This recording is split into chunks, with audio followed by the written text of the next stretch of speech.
Man will viel mehr. Also man will das nicht. Ich glaube, was in so einem Spiel für Glückshormone ausgeschüttet werden, da wird man so krass süchtig. Was geht ab, Freunde? Herzlich willkommen zu einem neuen Video. Heute gibt es mal ein kleines FAQ. Ich habe eure Fragen rausgesucht für Julian Brandt. Was geht ab, Digi? Moin. Alles gut, danke. Wir starten mal rein mit ein paar Fragen, die ihr mir da draußen gestellt habt, die wir dem jungen Herrn hier stellen können. Und zwar, erste Frage ist, viele haben gefragt, ob du immer noch Kontakt mit Havertz hast. Ich habe noch Kontakt mit Havertz oder mit Kai. Ist natürlich jetzt ein bisschen schwieriger geworden. Gerade jetzt auch durch diese ganzen Lockdown-Regeln, all so ein Kram. Kann man sich natürlich auch mal schlecht besuchen oder sowas, wenn man mal irgendwie Freizeit hat. Aber wir sind noch im Kontakt, nicht mehr so wie früher, aber das wird sich auch wieder in den nächsten Monaten wieder ein bisschen verbessern. Mhm. Dann haben auch viele gefragt, ob du vom Spiel bestimmte Rituale hast oder sowas, oder wie gehst du in beim Spiel rein? Ist es immer wieder dasselbe oder? Ich habe Musik hören oder so. Ja, genau, das haben mich schon viele Leute gefragt, ob man den linken oder rechten Schuh anzieht oder sonstigen Quatsch.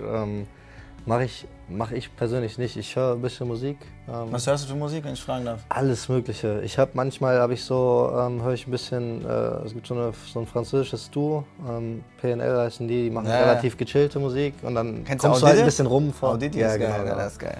Da kommst du ein bisschen runter vor so einem Spiel oder so, einfach, dass man sich ein bisschen in so ein Gleichgewicht einfach bringt. Weil klar, jetzt sind die ganzen Spiele vor längeren Rängen, aber normalerweise, wenn du dann 80.000 hast, musst du dich versuchen, eher so ein bisschen zu fokussieren, dass du dich nicht so ablenken lässt von allem, was drumherum passiert. Und hörst du auch Deutschrap, oder? Auch, ja. Also eigentlich höre ich alles, was sich halt gut anhört, so ein bisschen Verschiedenes. Dann haben viele gefragt, ob du Idole im Fußball hast. Als kleines Kind war der mich am meisten so, wie soll ich sagen, geprägt hat oder wo ich am meisten gemerkt habe, wie viel Spaß Fußball machen kann, halt an Ronaldinho. Das war für mich persönlich klar. Es gibt Ronaldo, Messi, ja, von der Statistik unangefochten die besten Spieler, die es gibt oder je gab. Aber für mich war der beste Spieler immer Ronaldinho, weil er hat einfach das vermittelt, so was eigentlich für mich so am meisten oder am wichtigsten ist im Fußball, einfach Spaß zu haben. Und er war halt ein Straßenfußballer. Man hat gesehen, wie wenn er gelacht hat oder so. Er war eins mit dem Ball. So. Genau, hat unfassbar viel Spaß und Freude ausgestrahlt. Und ich glaube, das hat einen am meisten so mitgenommen als Außenstehender. Ja, klar. Und viele haben mal gefragt, über was redet ihr auf dem Feld, wenn das Spiel zu Ende ist? Also was wird da gesprochen so? Ja, kommt drauf an, mit wem du redest. Zum Beispiel, wenn ich mit Guerrero rede, mit dem ich relativ oft quatsche, auch nach dem Spiel, da geht es meistens immer darum, ob er im Spiel ausgerutscht ist. Weil ich weiß nicht, ob das an seinem Schuhwerk liegt, aber er immer, manchmal auch ohne den Ball, er läuft, er will stoppen, er rutscht aus. Es gibt ganz viele, in jedem Spiel kannst du 2, 3 Situationen finden und das sieht einfach witzig aus. Und dann erzählt er mir immer, hast du gesehen, ich bin da wieder ausgerutscht und so. Das sind immer so, also eigentlich völlige Nonsens-Themen, so, aber oder irgendjemand ist gestolpert. Also das sind immer so Sachen, da rennen wir auch direkt zum Videoanalysten, holen uns privat die Videos, schicken sie in unsere private Mannschaftsgruppe quasi und lachen uns halt tot. Ne? Also das ist so. Und was wärst du geworden, wenn du kein Fußballer geworden wärst?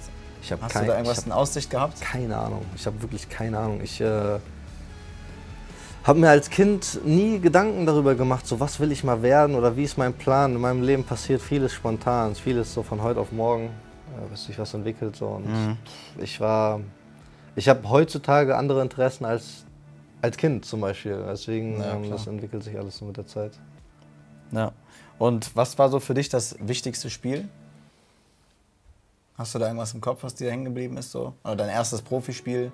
Ja, das ist klar, das sind so alles Ereignisse gewesen. Erst Profispiel, ich glaube, wir haben Olympia gespielt in Rio vor 80.000 nur Brasilianern im Stadion. Das war auch extrem geil. Hier in Dortmunder Zeit fand ich das Spiel gegen Inter übertrieben cool.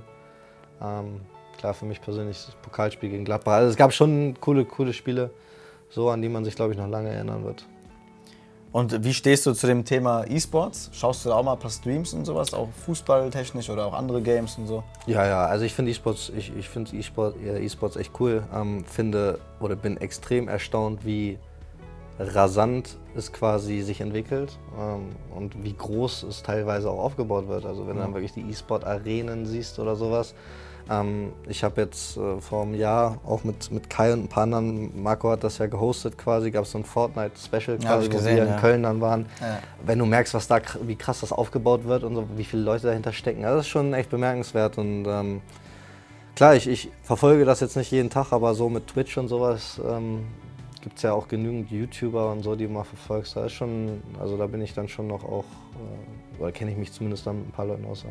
Und zockst du noch Fortnite oder zurzeit nicht mehr so? Ja, überwiegend jetzt in den letzten Monaten so ein bisschen Call of Duty. Fortnite ab und an noch.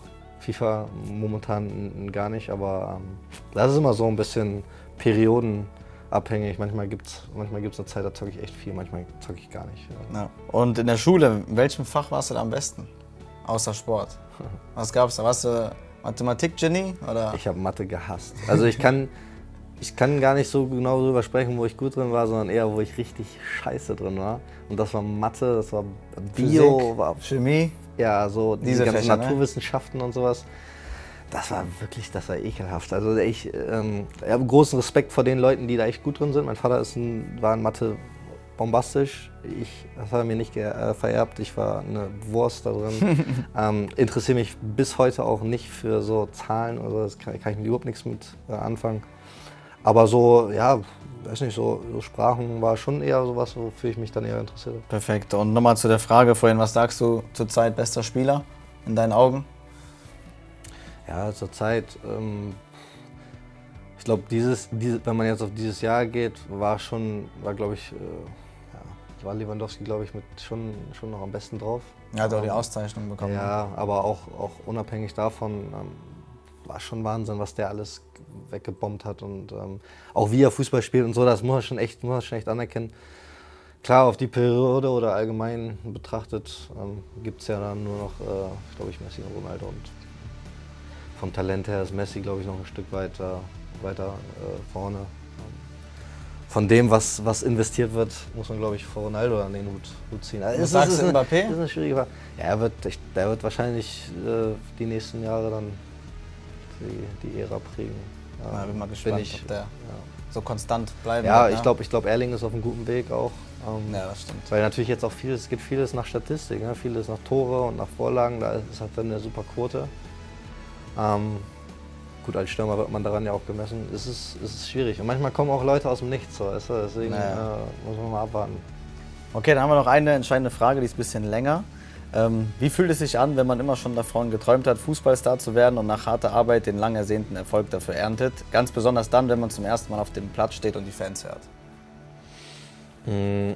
Ja, also natürlich ist es, du entwickelst ja diesen Traum jedes Jahr noch extremer und extremer, so näher du halt gefühlt rankommst. Und wenn du es dann natürlich irgendwann mal geschafft hast, dass du wirklich da in dem Stadion stehst, ist es für den Moment erstmal so ein bisschen surreal. Ja? Also ich glaube, das ist ja kein Weg, wo man 1, 2 Jahre mal eben kurz, ich sag jetzt mal 2, 3 Jahre eine Ausbildung macht, sondern man ist als Kind gefühlt schon sich stetig am Verbessern, entscheidet sich früh irgendwann zu so einem Bundesligisten zu gehen, in eine Ausbildung, wo es dann auch professioneller vonstatten geht. Und opfert auch sehr viel. Natürlich, oder man muss dazu bereit sein, vieles zu opfern. Und wenn man es dann natürlich geschafft hat, ist man, für den ersten Moment ist man glücklich, aber man will viel mehr. Also man will das nicht. Ich glaube, was in so einem Spiel für Glückshormone ausgeschüttet werden, da wird man so krass süchtig nach, dass man einfach, das ist wie wenn man ein Tor schießt. Man will dann noch ein Tor schießen und noch ein Tor und das hört halt nicht auf. Und ich glaube, man ist dann nicht in dem, dass man sagt, ich habe es jetzt geschafft, sondern man ist so, man will dieses Glück für den Moment halt immer wieder haben. Ja. Das ist wie eine Droge am Ende. Und ja, das ist schon was Geiles. Ich glaube, was halt krass ist, die Zeit vergeht so schnell und sobald man Fußballalter hört ja schnell auf. Oder in einem jungen Alter hört man ja auf Fußball zu spielen, weil es der Körper nicht mehr mitmacht. Ich glaube, da vermisst man schon extrem viel. Aber es ist geil. Ich würde es jedem, also jeder, der klar gehört alles dazu, ne? Glück, du brauchst einen Körper, der das aushält. Wenn du dich verletzt mit 15, dir Kreuzbandrisse ohne Ende holst, dann kannst du, oder wird schwierig, sage ich jetzt mal.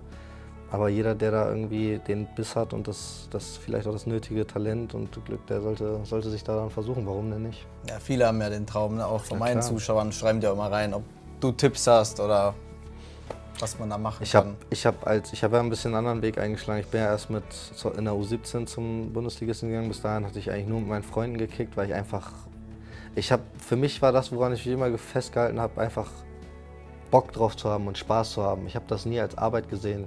Ich fand das immer so, wenn ich als U13, U14-Spieler schon zum, ich sag mal BVB oder bei mir war es dann Werder Bremen, gehen würde, dann ist es irgendwie auch ein Stück Arbeit und Pflicht.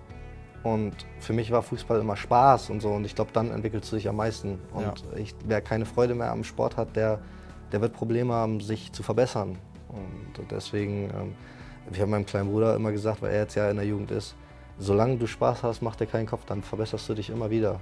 Und wenn dein Körper dein Körper ist dein Hab und Gut. Wenn der das mitmacht, dann hast du gute Chancen, das auch zu packen. Ja. Ist man denn noch nervös vor Spielen? Oder wie hat sich das bei dir gelegt über die Jahre? Du gewöhnst dich da schon dran. Ja? Ja, der Mensch ist ja ein Gewöhnheitstier. Da gewöhnst du dich schon dran. Es ist was Besonderes, aber du wirst nicht mehr so nervös. So, du blendest das auch aus. Ich glaube, wenn der Lockdown irgendwann mal vorbei ist und bei uns wieder 80.000 im Stadion sind, da werden sich einige von uns wieder vor Nervosität auch ein bisschen weil das so lange ohne Zuschauer war. Ne? Ja, es ist jetzt, man will sich daran nicht gewöhnen, aber irgendwie gewöhnt man sich ja doch dran, dass jetzt momentan sehr leer ist und sehr still.